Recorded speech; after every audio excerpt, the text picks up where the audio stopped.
how do you know if you should buy drugstore products or more expensive ones? And how do you know if you should really use those ingredients in the bad ingredient list? I know a lot of people is like, you should use them, you should not use them, you should not batch them, you should batch them. So how do you really know what to use when you're starting in your curly hair journey or in your hair journey in general? Because this applies to having a healthier hair and understanding your hair better. Well, that's what we'll be talking about today in this video.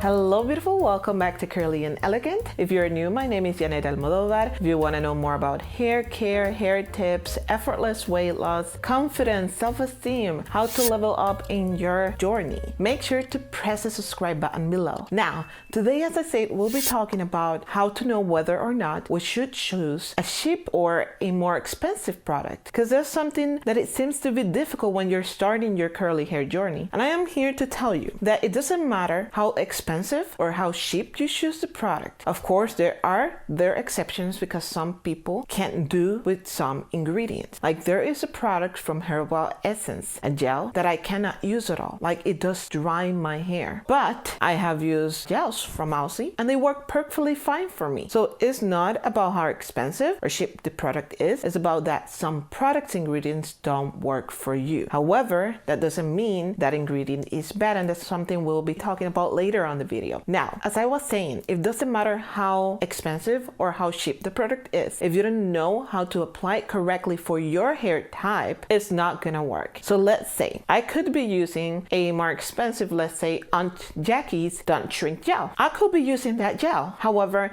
if I don't know how should I apply it correctly in my hair, what techniques to use, it's not gonna work. And the same will happen if I use this Aussie gel. It will not work if I don't know how to correctly apply it. Yes, products are important, but equally or more important are techniques. Because if you don't know how to apply that product in your hair, how to work it out for your hair type, it's just simply not gonna work. Now, you also have to have in mind that of course you're gonna have a more premium experience with an expensive product. That's why the product is more expensive. It's because the quality of the ingredients is better in most of the cases. But now, what do you think about the drugstore products? I would say if you're starting in your journey, if you're new in this curly hair journey, go for them. Start practicing with them. Start seeing what ingredients don't work for you. Start seeing what ingredients work for you and what techniques work or don't work for you. Start seeing what type of product don't work for you. Because there's people with fine hair who might find a product too heavy for them. So you will find that applying a leave-in in your hair routine is not the best idea. Even I have a really dry hair type and a leave-in will work wonderful for me and it will not weight it down as much. However, I sometimes opt to not use the leave-in because you have to always have balance in this hair journey. Balance is key for everything. Moisture protein balance is key, believe me.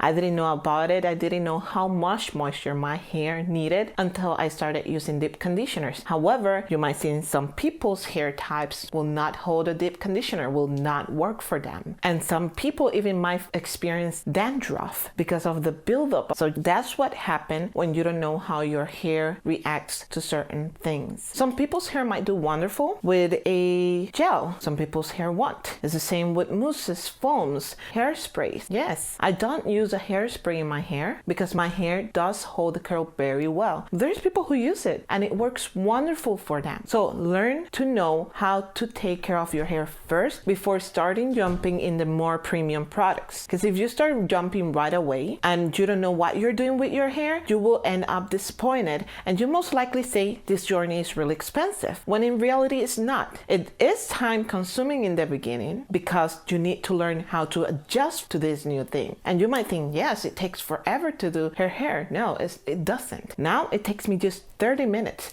and I don't use a brush, I don't do twist, I don't do finger coils. But yes, I don't do any of those techniques. I just discovered how to scrunch my hair perfectly so it looks pretty defined but still has volume. And now I know the pressure is real because I know you have this group of people telling you you shouldn't use drugstore products. Well, here I am. My hair is good and I used them a lot in the beginning of my journey. I still have some around. I still have that Aussie gel. And there's people who's been in a long time with this journey and all their products are drugstore products. Is there something wrong with that? Is nothing wrong with using drugstore products. As long as you know how to apply it to your hair, you just will be fine. You just need to know what works for your hair and what doesn't. Would you have a better experience probably with a high-end product? Most likely. Is that a definite? No. I know a lot of people who can't work expensive products. They just don't work for them. It's probably the ingredients they don't work for them and they decide to go back to the drugstore products. Is there any problem with that? No, it's perfectly fine. They just found the drugstore product works best for them. Everything depends on your budget and on the hair you have to. As I said, every hair is different, is individual, and every hair needs a different set of products. You just need to learn how to take care of it. Now, when it comes to ingredients, I know there is a huge list of bad ingredients who people follow and blah, blah, blah. I do not go with that. I just do not support that. Why? Because I discovered silicones sometimes work for me, and silicones happens to be in the bad ingredients list. Sulfates, they're wonderful for me. They work for me, especially because I use a lot of products in my hair to hydrate my hair, and I need to layer products sometimes in my hair. That creates buildup over time because shampoo without sulfates will not get that buildup. And even if you don't use a lot of products, I have news for you. Conditioners leave buildup in your hair and shampoo leave buildup in your hair. It doesn't have to be silicones. It can be other products. Now, if you don't use a clarifying, which is usually a sulfated shampoo from time to time, your hair will have all that buildup. It might start falling and you don't know what it is, and it might start feeling limp. It might start weighing down. It's not getting hydrated. It's probably because you're not clarifying your hair from time to time, especially if you have curly hair. It doesn't matter if you layer a lot of, if you don't, when it comes to product. If you use a styling product, it will most likely build up over time. Now, does that mean I condemn the people who bans all the product? No. But does that mean I support them? Either. Why? There are products that aren't in that list. Let's say aloe